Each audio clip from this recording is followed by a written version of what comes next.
The panda, fluffy, round, and somehow always falling off something. It's a bear, technically, but one that eats 12 hours a day and naps the rest. Native to China, pandas live mostly alone in the mountains, surrounded by bamboo, which also makes up 99% of their diet. They eat up to 40 pounds of it daily and still manage to stay adorably chubby. Despite their size, pandas are surprisingly gentle.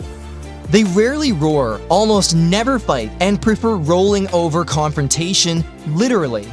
Baby pandas, born blind, tiny, and pink, no fur, no strength, just squeaks.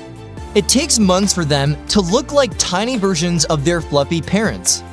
Fun fact, pandas can do handstands while peeing. A strange but true way to mark their territory higher on trees. They're clumsy, peaceful, and oddly majestic. A global symbol of cuteness and conservation.